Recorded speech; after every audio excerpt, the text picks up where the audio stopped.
Senator Mulhern. We'll now move to question time. So, Senator Farrell. Thank you, President. I seek leave to make a statement concerning ministerial arrangements for question time. Is leave granted? Leave is granted, Minister Farrell. I advise changes to ministerial arrangements. Senator Wong will be absent from question time today on account of ministerial business overseas. In the absence of Senator Wong, I will be the acting leader of the government in the Senate, and ministers will represent portfolios at question time in accordance with the letter circulated to the President and party leaders and independent senators. Thank you, Minister Farrell. Senator Cash. Thank you. And in that regard, then, my question is to the Minister representing the Prime Minister, Senator Farrell. Yesterday, the Prime Minister told the Parliament that reports ISIS brides were being repatriated to Australia were not accurate.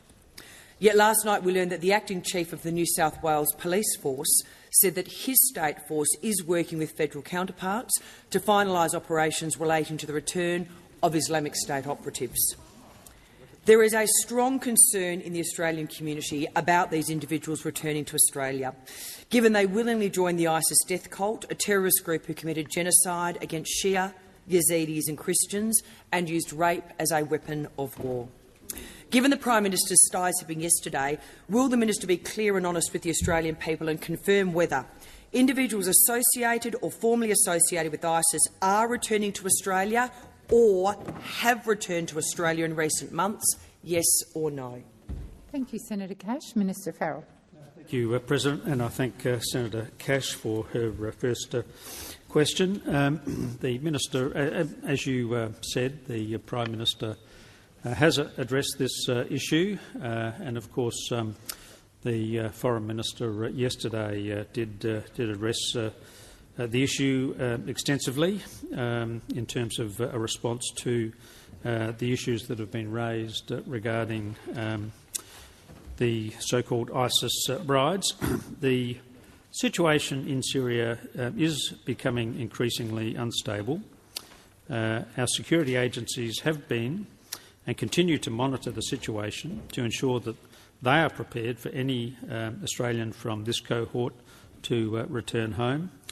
But as the Prime Minister and the Foreign Minister has said, and let us be very clear about this, the Australian government is not providing assistance and is not repatriating individuals in Syrian IDP camps. Thank you, Minister. Senator Cash, first supplementary. Thank you, President. In a statement in this chamber earlier today, Senator Gallagher confirmed security agencies have been and continue to monitor a cohort of Australians in Syria. As we know, the cohort referred to are the ISIS death cult associates. Minister, can the government confirm if any of that cohort has already returned to Australia? Thank you, Senator Cash. Minister Farrell. Thank you, President, and thank Senator Cash for her first supplementary question. I thought Senator Gallagher was very clear in what she had said about this situation. Can I repeat? Our security agencies have been and continue to monitor the situation to ensure that they are prepared for any Australian from this cohort to return home. And can I reiterate what I said in my earlier answer? The Australian government is not providing assistance and will not be repatriating individuals in Syrian IDP camps. Thank you, Minister. Senator Cash, second supplementary. Can the government therefore guarantee that no taxpayers' funds at all will be spent on the return to Australia of ISIS associates, including on their travel costs? Thank you, Senator Cash. Minister Farrell. Thank you, President, and thank you, Senator Cash, for her second supplementary question. I can confirm and be very clear on this. The Australian government is not providing assistance and is not repatriating individuals in Syrian IDP camps. Thank you, Minister. Senator De Lucia. Thanks, President. And my question is to the Minister for Finance and Government Services, Senator Gallagher. The former coalition government's Robo-Debt program illegally pursued Australians for debts that they didn't owe. The chapter was the worst failure of public administration in Australia's history. The Royal Commission into Robo-Debt made clear the devastating impact this scheme had on individuals and their families after the former coalition government hunted them down for money that they didn't owe. Could the minister update the Senate on the settlement outcome that has been reached with the victims of Robo-Debt today? Thank you, Senator Delija. Minister Gallagher. Thank you, and I thank Senator Delija for the question, and I also acknowledge the role that your union and mine played in advocating against the Robo-Debt scheme and raising concerns around Robo-Debt, and particularly on the impact it had on your constituents in Tasmania, Senator Delija.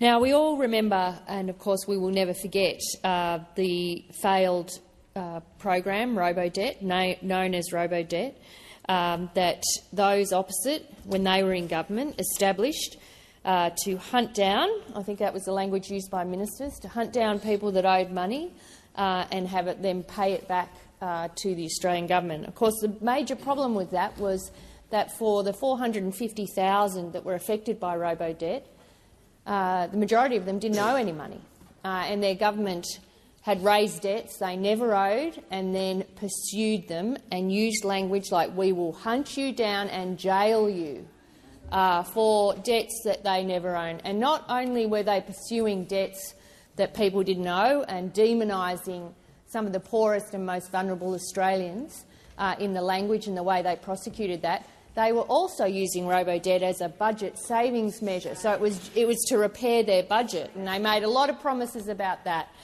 And we see the end result of this, not only the people that lost their lives, the families traumatised, the individuals who will never, ever get over the biggest failure of public administration in this country that those opposite presided over. But we have now know that the ongoing harm that has happened to those people affected by Robo-Debt, and we have sought to settle this legal matter. So the decision taken demonstrates our commitment to address the harms caused by Robo-Debt. Well, if Senator Canavan, I will give you leave to stand here and explain why you think the victims of Robo-Debt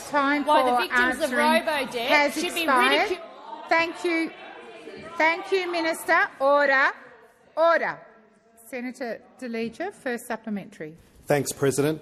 How is the Albanese Labor government continuing to clean up the mess left behind by the Coalition's unlawful and disastrous Robo-Debt program? What has the Robo-Debt scheme cost Australian taxpayers to date? Thank you, Minister. Thank you, Senator Delija. Minister. Thank you, Senator Delija, for the supplementary. The settlement we have reached, which is subject to court approval, will make $475 million available to compensate those affected by the unlawful Robo-Debt scheme. But in addition to that, when we look at the total cost, the Coalition, when in government and using this scheme to balance their budget, told taxpayers it would save them $4.7 billion. But in the end, it cost over $500 million, not counting the money refunded. To break this down, the scheme was budgeted to save $4.7 billion. It only delivered a saving of $406 million, if you'd like to call it that, and it cost $971 million to implement. So that gives you a bit of an idea of the failed budget strategy, in addition to the huge and devastating human cost. The Commonwealth agreed to a $1.8 billion settlement over the illegal scheme, covering the repayments of debts totalling $1.76 billion and the initial class action of $112 million. Thank you, Minister. Senator Delija, second supplementary. Thanks for that, Minister. Why is it so important to have a well-resourced and capable public service to ensure that this terrible chapter that was Robo-Debt never happens again? Thank you, Senator Delija. Minister. Thank you very much, and I thank Senator Delija for the question. Well, the total costs of the Robo-Debt scheme have now impacted the budget to the order of $2.9 billion. This includes the legal settlement costs and including that is subject to court approval. But I note those opposite went to the last election wanting to slash the public service. It shows they haven't learnt the lesson. They haven't learnt the lesson of Robo-Debt, which is reduce capability of the public service, diminish them, so that they are not able to provide frank and fearless advice. They're not able to respond to bad policy coming out of executive government. That is the approach that those opposite took to the last election. They were against a well-resourced, independent and functioning public service, because we know what they did when they were last in government, and we've got a great example of robo-debt of the cost of the approach that they took. Thank you, Minister. Senator Scarr. Thank you, President. My question is to the Minister representing the Minister for Home Affairs, Senator Watt. It appears that multiple federal and state government agencies are working on operations relating to the return to Australia of a cohort of Islamic State associates. The Acting Chief of the New South Wales Police Force has made clear his state force is working with federal counterparts to finalise operations in relation to the return of Islamic State associates. Is any government department involved in the issuing of birth certificates or travel documents to children born overseas to parents who are Australian citizens and are associates of ISIS? And can the Minister advise any other government agencies who are working with state counterparts to finalise operations relating to return of these individuals? Thank you, Senator Scarr. Minister Watt. Thank you, President, and thank you, Senator Scarr, for the question. This is obviously an issue the opposition have concentrated a lot of time on in question time over the last couple of days. As Senator Farrell has already stated, the situation in Syria is becoming increasingly unstable. Our security agencies have been and continue to monitor the situation to ensure they are prepared for any Australian from this cohort returning home. And again, I can repeat what Senator Farrell has said, which is the Australian government is not providing assistance and is not repatriating individuals in Syrian IDP camps. Now, more broadly, our government is one that always acts in line with security advice. We'll continue to do that, whether it be in relation to this situation or any other. Thank you, Minister. Senator Scarr, first supplementary. Thank you, President. I'll be very particular, Minister. Is any government department issuing any birth certificates or travel documents to any children born overseas to parents who are Australian citizens and ISIS associates in preparation or in assistance to or in any way in connection with the return of those persons to Australia? Thank you, Senator Scarr. Minister Watt. Thank you, Senator Scarr. Well, again, the information I have to hand is that the Australian government is not providing assistance and is not repatriating individuals in Syrian IDP camps. Thank you, Minister. Senator Scarr. Well, again, I'll ask the particular— I think the Minister's finished answering. Oh. Have you finished answering, Minister? Yes, second supplementary. Thank you, President. Again, I'll ask the particular question. Is any government department issuing travel documents or birth certificates to children born overseas to parents who are Australian citizens and are ISIS associates? Is the government issuing any of these documents? Thank you, Senator Scarr. Minister Watt.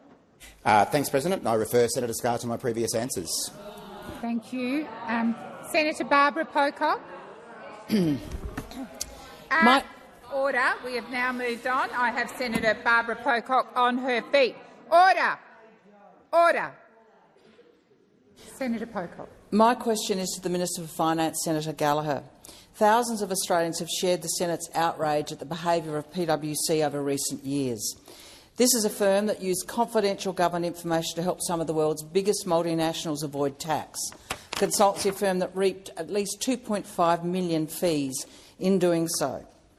Since the discovery of this debacle, PwC has been out of government consulting for just 16 months. But on 15th of July, the Department of Finance greenlighted PwC back into government work, despite the fact that there are investigations underway by the AFP and others. You've made no comment on Finance's decision to greenlight PwC. Minister, do you support the greenlighting of PwC back into government contracting, yes or no? Thank you, Senator Pocock. Minister Gallagher. Thank you, President. I thank Senator Pocock for the question and for her ongoing interest in the area of the use of consultants and contractors, alongside the very important work that Senator O'Neill has been doing throughout the last term in this area. And this, of course, the issues around PwC were extremely concerning to the government, and we made comments at the time. And as you say, there are a number of ongoing investigations, so I don't want to get into those. Ultimately, this matter, and it is appropriate that ministers are not involved in procurement decisions. I get a lot of, it's a big part of my role as finance. I get a lot of feedback about how people would like ministers to get more involved in procurement. I think there are very good reasons why we don't. My job is to make sure that there is the process around who procures with government, how people can engage with government to win contracts, that those arrangements are proper and appropriate. But the decisions about who is eligible to procure from government are matters quite rightly left to the public service, whether that be the Department of Finance through the work they do essentially is coordinating the procurement guidance across the public service. So that answers your question about that. It is a matter for the department. I think I've had a number of briefings with the department on their decision. As you'll know, it was a voluntary agreement that was reached for PwC not to procure from or not to seek contracts from government for a period of time, as finance undertook some detailed work and sought commitments and assurances from them. That work has been completed, and the advice to me from finance was that PwC, with all the assurance and undertakings that they'd given, it was appropriate to allow them to bid for work. That does not necessarily mean they will get work. The time for answering has expired. Senator Pocock, first supplementary. I don't hear an answer to my question in relation to PwC from your point of view as a minister. Under current laws, unlike 20 other countries around the world that actually do regulate these issues, the government can't ban a delinquent, unethical firm like PwC. Incredibly, at present, it relies on the wrongdoer to agree to ban itself from government contracts. That's like asking a criminal to agree to go to jail. What a joke. Do you support the Greens bill introduced today to legislate banning unethical, dodgy contractors like PwC from government work, so you've actually got the power to do Senator what Pocock. you should do? The time for asking your question has expired. Minister Gallagher. Thank you very much. Well, following the PwC matter being raised and the issues about it being raised, the Department of Finance has done a huge amount of work to improve those arrangements, and so there are, through the signing on to the Supplier Code of Conduct now, that didn't exist before prior to PwC. This sets out clear behavioural expectations and places a positive duty on suppliers to take proactive action to discourage breaches of the code. Also, the notification of significant events clauses in standard Commonwealth contracts were put in place from May 2023.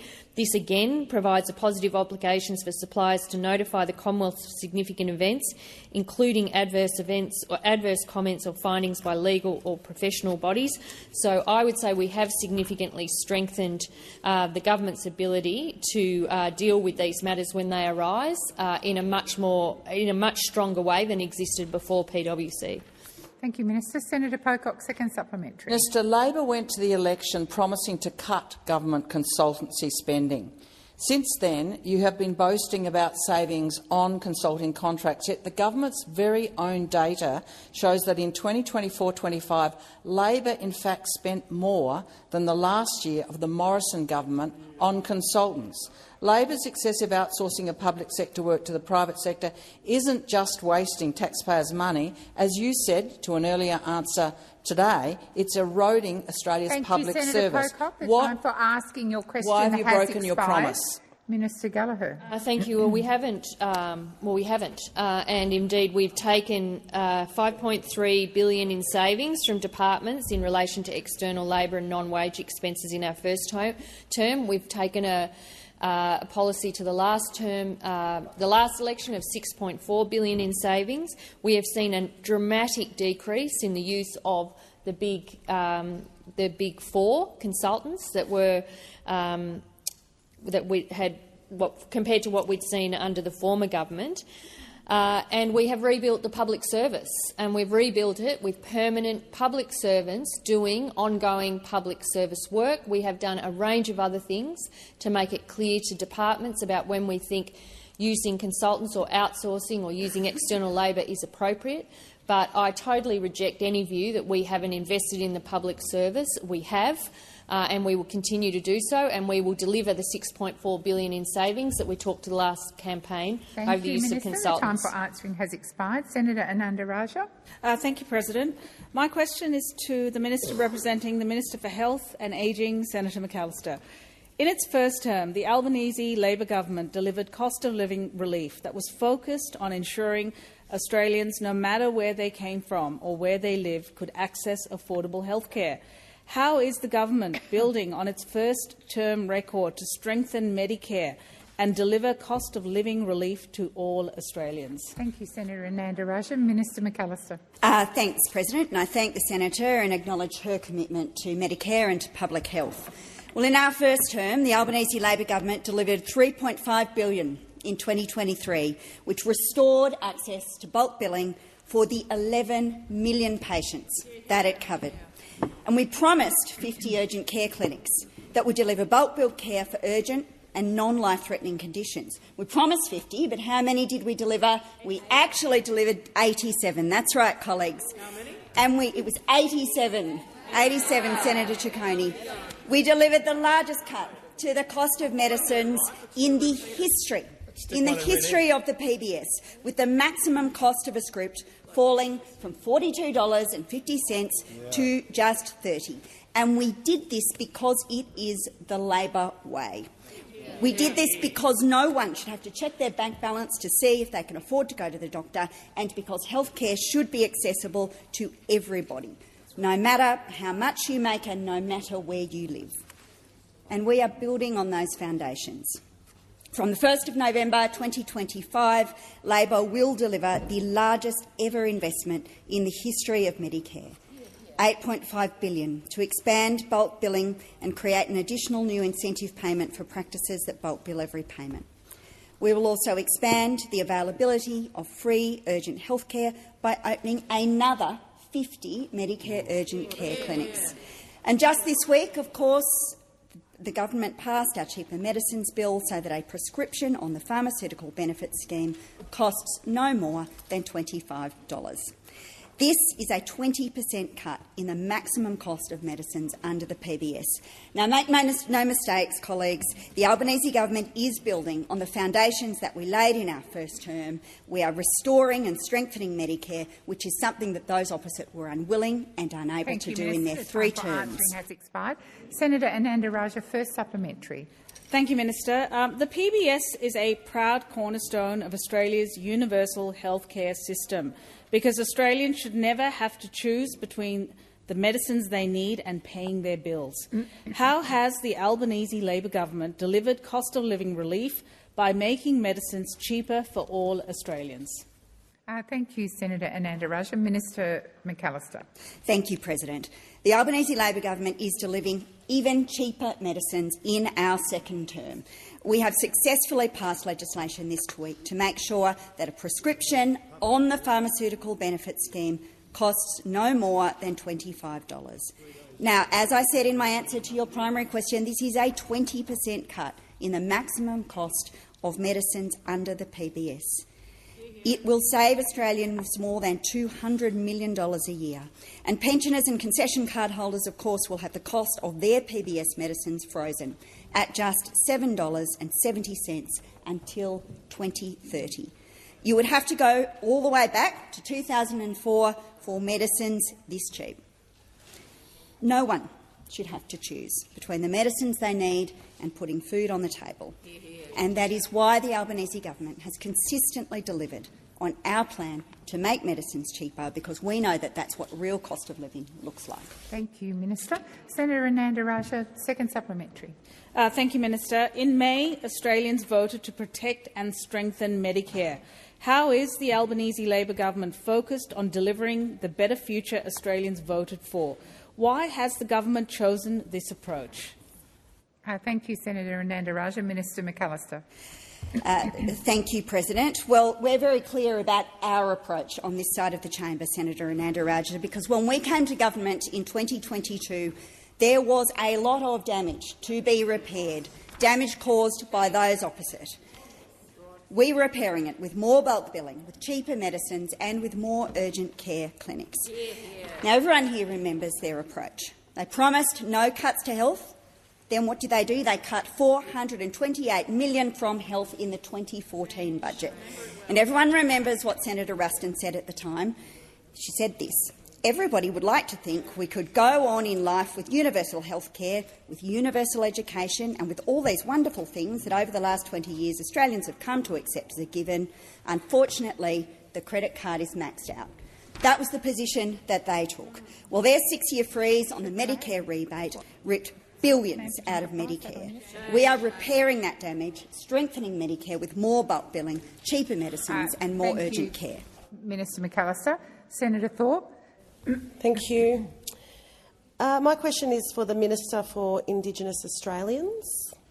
Minister, after the August meeting of the Standing Council of Attorneys General, the government's little gammon skag, more like Standing Council for Aboriginal Genocide, which you attended, the Northern Territory and Queensland governments publicly rejected their Closing the Gap commitments, while other states are clearly not complying.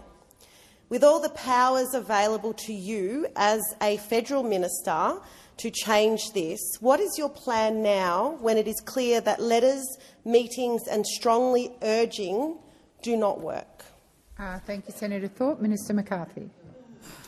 Thank you, President. I'd just like to put on the record that I didn't attend a Standing Council on Aboriginal Genocide. I think that's the first thing I'd like to just put on the record to the Senate. And yes, it was an incredibly important meeting, very difficult one, Senator Thorpe. Difficult because, as I've said in the Senate here, there are two jurisdictions in particular that have come into government with the view that getting tough on crime means incarcerating everyone. And that means the Northern Territory and Queensland. So by addressing all of the AGs all together in the room was incredibly important for myself, but also for the Coalition of Peaks, who at the Joint Council in June, July, had asked for that to happen. It's not going to change straight away, Senator Thorpe, but I can commit to this Senate I will keep going on it. Thank you, Minister. Senator Thorpe, first supplementary. Thank you. The NT has the second highest incarceration rate in the world and is 90% First Peoples. While police can kill us and walk free, you have the power to overturn any law in the Northern Territory, as the federal government has done before. Will you commit to using your federal powers now to stand up for our people against the racist CLP government? Senator Thorpe, you can't make aspersions against federal or state or territory government, so I'm going to ask you to withdraw that last comment.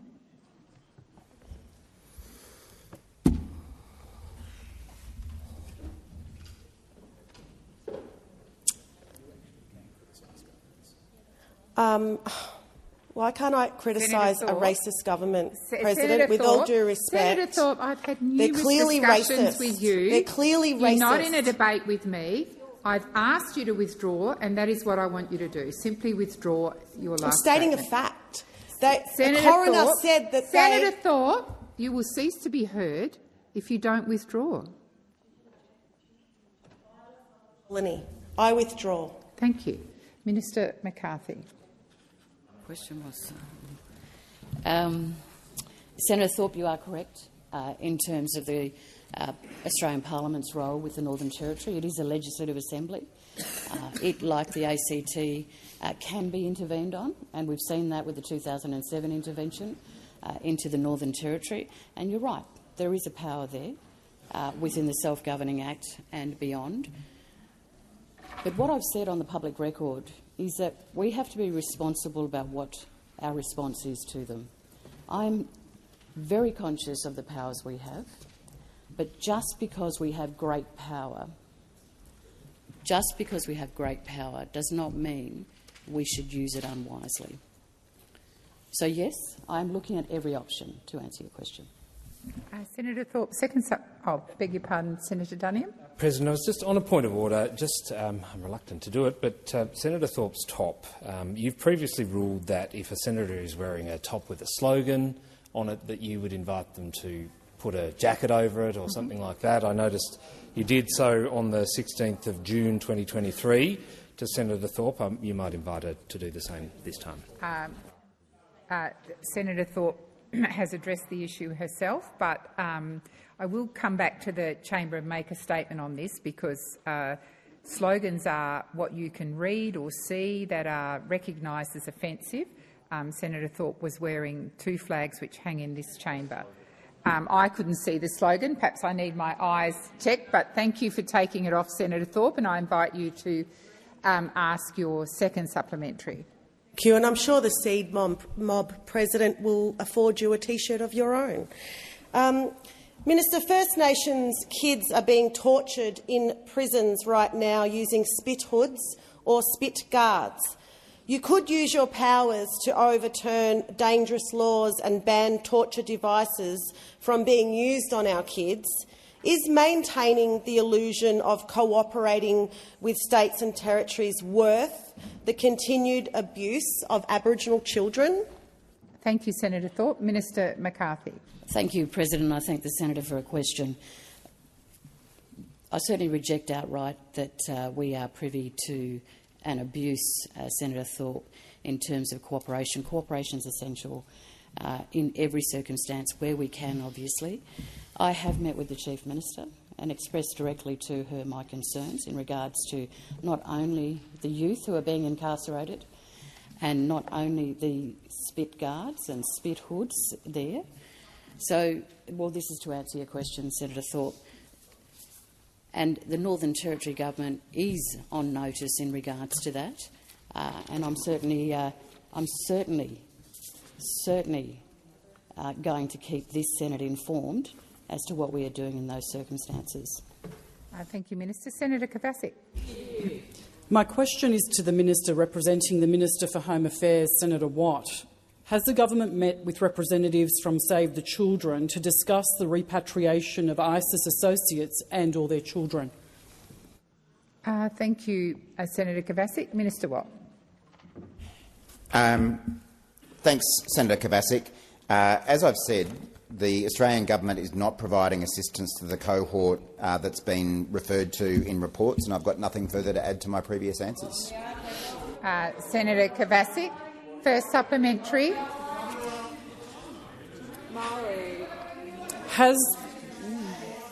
I'm very sorry, Senator Kovacic. It's extremely disrespectful of people on your own side to be yelling and talking over you whilst you were invited to make your first supplementary. So please continue. Minister, has the government been briefed by Save the Children in relation to the repatriation of ISIS associates and or their children? Thank you, Senator Kovacic. Minister Watt. Well, again, these questions are all predicated on certain assumptions, and I repeat the point that the Australian government is not providing assistance to this cohort.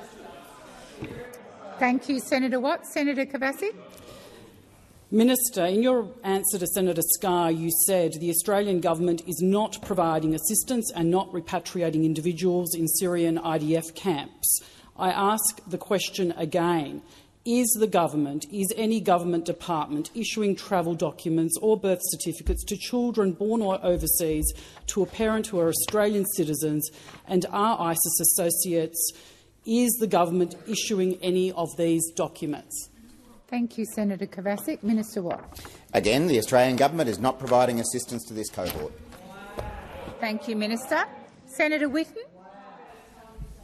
Thank you, President. My question is to the Minister representing the Minister for Home Affairs, Murray Watt. The government has denied any part in repatriating the ISIS brides.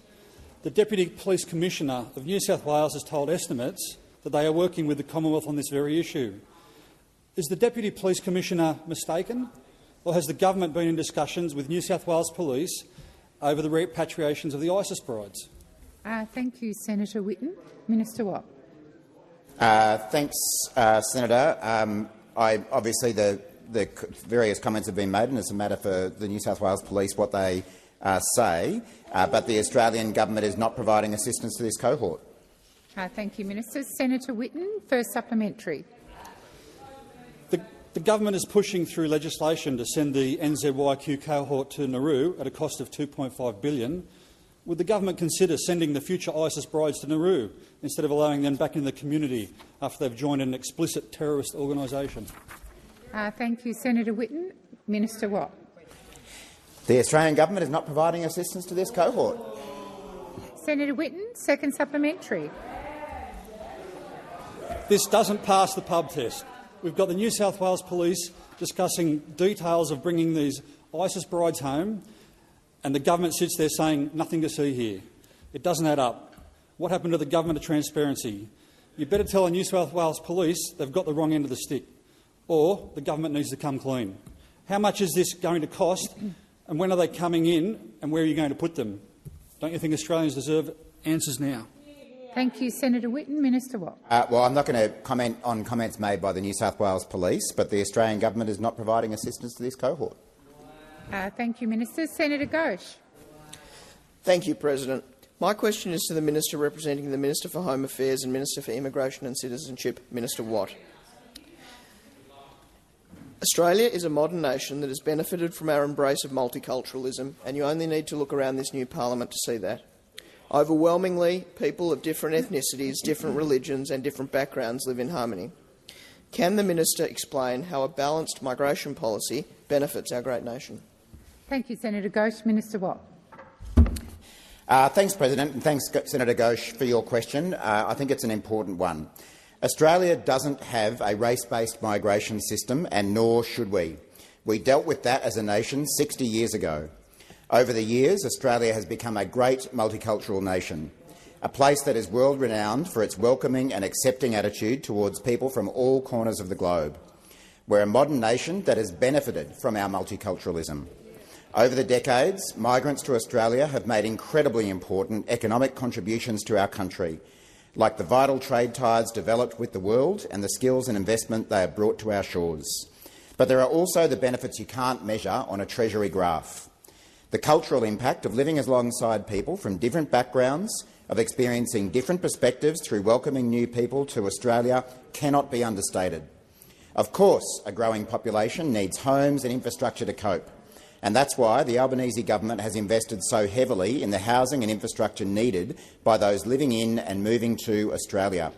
And those efforts to build more homes and infrastructure have been opposed every time by a coalition that did nothing to increase housing supply during their wasted decade in office and now seeks to blame migrants for housing pressures in Australia. The coalition have spent this week dog whistling and foghorn blowing to stoke division in our community on migration. The so-called Liberal Party is so busy looking for someone to blame, they've forgotten that half of all Australians were born overseas or have parents born overseas. Australians know we are strongest as a nation when we stand together, not look for reasons to build walls between each other. And the Albanese government and Labor will always strengthen the unity that makes Australia the best country in the world. Order! Order! Senator McKim, your almost running commentary throughout the minister's entire answer was incredibly disrespectful. Senator Ghosh, first supplementary. On the weekend, we saw some of the worst elements of our society fanning anti-immigration sentiment across the country. And this was the latest in a growing trend of fringe groups trying to divide Australians. Can the minister outline what the government is doing to ensure social cohesion is maintained within our society? Order! Order! Minister Watt. Thanks, President, and thanks, Senator Ghosh. The public displays of hate, the violence and the trumpeting of division that we saw on the weekend are not the values Australians hold dear. As public office holders, we have an important role to play in promoting social cohesion. But the Coalition are once again trying to divide us for their political gain. Just like they've always done, when they run out of solutions, they run toward division, dancing to the tune of Senator Hanson and One Nation, rather than backing a strong, unified, modern Australia. And all week we've seen coalition senators falling over themselves to get into the media and blame migrants for housing shortages the coalition oversaw. And of course it led to yesterday's interview on the ABC by Senator Nampa Price, someone the Liberals were so desperate to poach from the Nationals, who made a terrible smear on the Indian Australian community. That community makes a huge contribution to our country, and it's one that our side of parliament is incredibly proud of. Senator Nampa Price and the Leader of the Opposition should apologise for these offensive remarks. The time for answering has expired. Senator Ghosh, second supplement. Senator Nampa Price, come to order. Senator Watt, come to order. Order. Order. Senator Ghosh, second supplementary. Since those protests, there has been a lot of commentary about migration policies and how they interact with other policies in government, like housing. Can the minister explain how the government's policies are helping all Australians and if there is broad support for our approach? Thank you, Senator Ghosh. Minister Watt. Thanks, Senator Ghosh. The Albanese government is investing in housing, infrastructure and social services while ensuring we also have a migration system that balances our need for skilled workers with having a sustainable population. Now, this used to be a bipartisan position in Australia, but it's disappointing to now see the Liberal Party fanning the flames on an issue that should be well and truly behind us. I know there are some opposite who know the approach being taken by the Liberal Party is wrong. We've seen Senator Bragg tell the ABC that, quote, "It's important we don't beat up on migrants. It's not a good idea to say the housing crisis is all because of migration." And we see other coalition senators, and I'm looking at a few right now, trying to ingratiate themselves with multicultural communities in their hometowns. But then this week they came to Canberra and joined One Nation to oppose motions that reject racism, white supremacy and condemnation of immigrants. Australia's social cohesion is precious and it is fragile, and I urge the coalition to think very hard before they continue at scratching at their anti-immigration itch. Thank you, Minister Watt. Senator McKenzie. Thank you, Madam President. My question is to the Minister representing the Minister for Home Affairs, Senator Watt. The ISIS associates' children cannot enter Australia without the relevant documents, including birth certificates. Will the Albanese government assist them in entering Australia by issuing those documents? Order. Minister Watt. Thanks, President. Thanks, Senator McKenzie. Again, your question is predicated on certain assumptions, and the government is not providing assistance to this cohort. Senator McKenzie, first supplementary. Why did you refuse to say the government has not met with Save the Children in relation to the return of the ISIS-associated cohort? Why did you say the government hadn't met with Save the Children? Thank you, Senator McKenzie. Minister Watt. Well, surprisingly, I think Senator McKenzie is misrepresenting what I told the Senate. The Australian government is not providing assistance to this cohort. Thank you. Thank you. When you finish, Senator Cash, I'll invite Senator McKenzie to put her second supplementary. Well, the minister's finished, so I'm going to invite you to put your second supplementary. Madam President, I was rising for a point of order, but the minister answered the question in record time. The point of order being— No, Senator McKenzie, it's finished. I've invited you to ask your second supplementary about 3 times. Do you have a second supplementary, or shall I move on? Okay. Why did you say you hadn't been briefed? But why did the minister say he hadn't been briefed by Save the Children on the return of the ISIS-associated cohort? And if he can't answer it or doesn't know whether the relevant minister or their agencies have met and been briefed by Save the Children, will he do the Senate the courtesy of taking it on notice? Order. Order on my right. Order. Order. Senator Ayres, order. Senator Shoebridge, I shouldn't have to call individual senators. I've called order a number of times. Minister Watt. Again, Senator McKenzie is misrepresenting what I've said to the Senate, and she really should stop doing so. If she stops misrepresenting what I say, she'll get other answers. Senator Grogan. Thank you, President. My question is to the Minister representing the Minister for Climate Change and Energy, Senator Ayres. Addressing climate change is a key priority of the Albanese Labor government. We have campaigned on our climate targets, and they've been endorsed by the electorate twice. In achieving these targets while delivering low-cost energy for Australian households and businesses requires major renewable and transmission investment. What progress has the government made on delivering renewables and transition projects? Senator Ayres. Thank you, President, and thank you, Senator Grogan. I think it's a good opportunity to point out to the chamber that there's representatives for Youth for Climate Justice here in the chamber with us, and they've been talking to senators and to members and young people. Minister Ayres, please resume your seat. Order. Minister Gallagher. Senator McKim's interjections are disorderly, President, and he wasn't responding to you drawing him to your ruling, so I'm doing it on his behalf. Senator McKim, I have asked you earlier in question time to come to order. You were yelling more loudly than the minister, who was mic'd up, and you were not. This is not a football crowd. It's Senate question time. Minister Watt, please continue. It is, I'd have to say, pretty graceless too, when there's young people having a go, coming to the parliament, expressing their view to members of parliament and senators and ministers, to be howling down an acknowledgement from the government that it's a good thing. Young people get it. Young people get it. Young people get the imperative about climate change and energy. They also understand the scale of the challenge that is in front of Australia after a decade of policy inaction and disinvestment and capital flight caused by those opposite when they were in government. We are setting about the task of building a new low-cost and clean energy electricity system.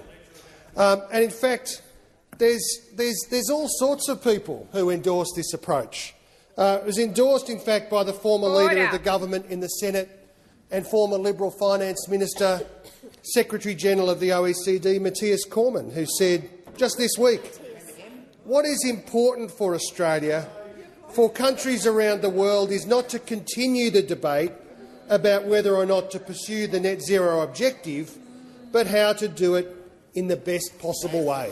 Well, there you go. There you go. Over in the House of Representatives, it's the silly billies, Mr Joyce and all these other characters every Monday morning. Senator Ayres, I cautioned you about the use of that term the other day and asked you to withdraw, so I'm going to ask you to withdraw again. I'm trying really hard to use something that's good-natured and I will absolutely follow your injunction. Well, that means you have to follow up with "I withdraw." Oh, sorry, I'll withdraw. Thank you. Absolutely.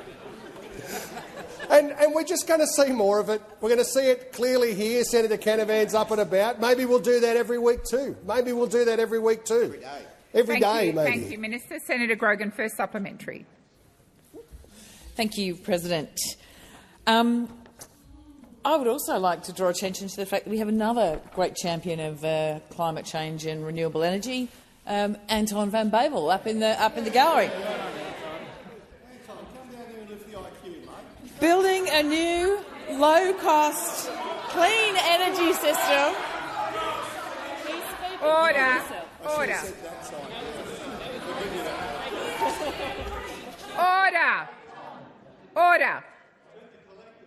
Senator Grogan, please continue. Can the minister tell us what progress has been made on delivering affordable energy since the government's first term in 2022? Thank you, Senator. The time has expired. Minister Ayres. We have made strong progress, Senator Grogan, and we're going to continue to make strong progress, even if you've got some of these characters opposite running around campaigning against electricity investment hundreds of kilometres from their home, a sort of social media memes imported from overseas, punching them out into regional communities. What have regional communities done to deserve the National Party? What have regional communities done to deserve the white-anting and undermining of their economic progress that the National Party has embarked upon? And when will the moderates in the Liberal Party actually stand up for sensible economic policy, sensible climate and energy policy, and get with the program and follow the lowest cost model of modern electricity instead of indulging in this sort of far-right ideological frolic? Thank you, Senator Ayres. Senator Grogan, second supplementary. Thank you, President, and thank you to the Minister for laying that out for us. I think it's important to remember what some of our colleagues on the other side are actually trying to achieve at this point in time and the difficulty they're having in agreeing on anything. The Albanese Labor government has prioritised clear and coherent energy policy. The goal is to give investors and international partners confidence that they can engage. What parts of the community would be affected if Australia keeps incoherent and frequently changing energy policies? Answering has expired. Minister Ayres. Well, it was a very good question, and the truth is that the parts of Australia that hurt most because of the extreme advocacy of Senators Canavan and the colleagues in the National Party and the extreme parts of the Liberal Party, the bits of the community that hurt most is regional Australia. That's where they're out, undermining jobs, undermining investment, undermining blue-collar work. And there are some over there who actually understand it. Senator McLaughlin knows this. He said, as a young lawyer practising in Port Augusta, I witnessed the consequences of economic disruption and the resulting social impacts. Rather than debating whether we should have targets, we should be debating how to best to bring our people with us and to assist them during the transition. Oh, that is at least remotely sensible. At least remotely sensible. And we'll look forward to more of Senator Canavan's net zero obsession. Thank you, Minister. The time for answering has expired. Senator Duniam. Thank you, President. My question is to the Minister. I'm sorry, Senator Duniam. Senator Canavan, I have called you. Your running commentary is disrespectful. Please continue, Senator Duniam. Thank you, President. My question is to the Minister representing the Minister for Home Affairs, Senator Watt. In a statement in this chamber earlier, largely repeated by you in this question time, Senator Gallagher confirmed security agencies have been and continue to monitor a cohort of Australians in Syria. As we know, the cohort is referred to as the ISIS death cult associates. Minister, can the government confirm whether any of the cohort is coming back to Australia? Thank you, Senator Duniam. Minister Watt. Thanks, President, and thanks, Senator Duniam. I can confirm the comments of Senator Gallagher earlier today to the effect that our security and intelligence agencies have been and continue to work to ensure they are prepared for any Australian from this cohort returning home. But I also repeat the point that I've made several times now, which is that the Australian government is not providing assistance to this cohort. He's finished the question. Senator Duniam, first supplementary. Thank you, President. I note there was no answer given in relation to the specific question. Senator Gallagher went on to say our agencies are aware of persons of interest in the cohort. Are any of the cohort subject to warrants issued by Australia relating to alleged offences during their time in the Middle East? Thank you, Senator Duniam. Minister Watt. Thanks, President, and thanks, Senator Duniam, for the supplementary.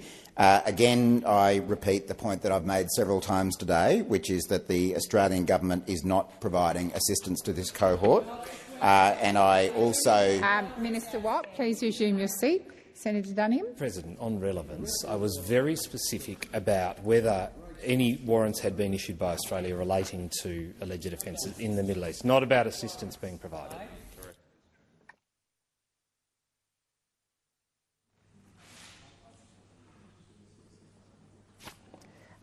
Senator Watt, if I could draw you to the specifics of the question. Thanks, President, and thanks, Senator Duniam. Again, I can only repeat the advice that I've provided so far, which is that the Australian government is not providing assistance to this cohort. Minister Watt, please resume your seat. Senator Duniam. President, on relevance again, the minister repeated exactly what he said before, which precipitated the first point of order, I would ask you to draw him to the specifics of the question around the warrants issue. Certainly. Thank you, Senator Duniam. Minister Gallagher. Point of order, President. You have made a number of times, or you made remarks a number of times saying that you cannot direct ministers how to answer a question. And I would remind you of that in the way that Minister Watt is being relevant. He is answering the question that's been asked, but he can't be directed how to answer it. Senator, the minister continued with the same answer he had continued with on the first point of order, on which I drew him back to the question. You're absolutely right. I can't direct ministers to the question, but to answer the question in a specific way. But I can draw ministers, where appropriate, back to the question, and I remind Minister Watt of that. Just a moment, Senator Watt. Senator Henderson. Madam President, thank you. Just on the point of order, I would just ask you to remind the minister that he must be directly relevant, not just relevant, directly relevant. Thank you. Senator Henderson. If you're so keen on doing this job, put your name down as a temporary chair. I've responded to the question. I've drawn the minister back to the question, and it's not a point of order. Minister Watt. Thanks, President, and thank you to the various coalition senators as well for their guidance as to how I should answer the question. I was actually midway through my answer to the question from Senator Duniam, beginning by repeating the point that we are not providing assistance to the cohort. But I was also going to confirm, again, the comments that Senator Gallagher made earlier today, that, and this goes to part of Senator Duniam's question, that our security and intelligence agencies have been and continue to work to ensure that they are prepared for any Australian from this cohort returning home. Thank you, Minister. Senator Duniam, second supplementary. That again did not answer the question that was asked, but anyway, we'll try this. Senator Gallagher further said that agencies were prepared and will be able to act in the interests of community safety. What actions can the agencies take to keep Australians safe from the persons of interest in this cohort? Thank you, Senator Duniam. Minister Watt. Well, can I just begin, and I will come to the question directly in a moment, but again, it is correct that our security and intelligence agencies have been and continue to work to ensure they are prepared for any Australian from this cohort returning home. Now, Senator Duniam's question seeks information about the activities of our security agencies, and of course no Australian government would provide the kind of information that Senator Duniam is seeking as to the activities of our security agencies. Those sorts of activities are kept confidential for a reason. It's because they do go to national security matters, so we don't propose to elaborate on what those activities are, other than to say that our security intelligence agencies have been and continue to work to ensure they are prepared for any Australian from this cohort returning home. Thank you, Minister. Senator Dowling. Thank you, President. My question is to the Minister representing the Treasurer, Senator Gallagher. The Albanese Labor government worked hard over the first term to strengthen the economy, delivering back-to-back surpluses, slashing billions in debt and interest repayments, and bringing inflation to a 4-year low. This has seen the RBA given the room to cut rates 3 times in 6 months. Mortgage interest costs have fallen collectively by $800 million since the end of last year. With low unemployment and rising wages, the government is supporting Australians to earn more and keep more of what they earn. As we enter our second term, what is the government doing to further strengthen the economy and deliver for the Australian people? Thank you, Senator Dowling. Minister Gallagher. Thank you, President. I thank Senator Dowling for the question and for your interest in Australia's economy. I think it's the first question I've had all week, maybe all fortnight, on the performance of the Australian economy. So thank you for your interest, because it is an important area and a priority of the Albanese government. When it comes to our budget, we have delivered the biggest nominal budget turnaround in a parliamentary term on record. And at the same time, we've invested in responsible cost of living support. The opposition has no economic credibility. The Liberals went to the last election promising higher income tax, more savage cuts and bigger deficits over the forward estimates. Labor's election commitments were fully offset. They improved the UCB in every year and cumulatively by more than $1 billion compared to the 2025 pre-election fiscal outlook 2022. We've delivered 2 surpluses and lower debt and deficits, placing downward pressure on inflation. We turned 2 Liberal deficits into 2 large Labor surpluses, the first back-to-back surpluses in almost 20 years. 2024-25 deficits almost half what we inherited and is better in every year over the forwards compared to the 2022 PFO. Debt is $177 billion lower in 2024-25, and no wonder they aren't interjecting, because this is their record. Their record. They broke the budget. They like to think of themselves as the party of good budgeting, but we know we've beaten them on every single measure. The government has demonstrated significant budget restraint. We've got the budget more than $207 billion better off than what we inherited. We've banked 70% of revenue upgrades coming to government. We've identified more than $100 billion in responsible savings and in reprioritising. Thank you, Minister. The time for answering has expired. Senator Dowling, first supplementary. Thank you, President. The national accounts released yesterday showed that the economy grew in the June quarter, both as a whole and, importantly, on a per capita basis.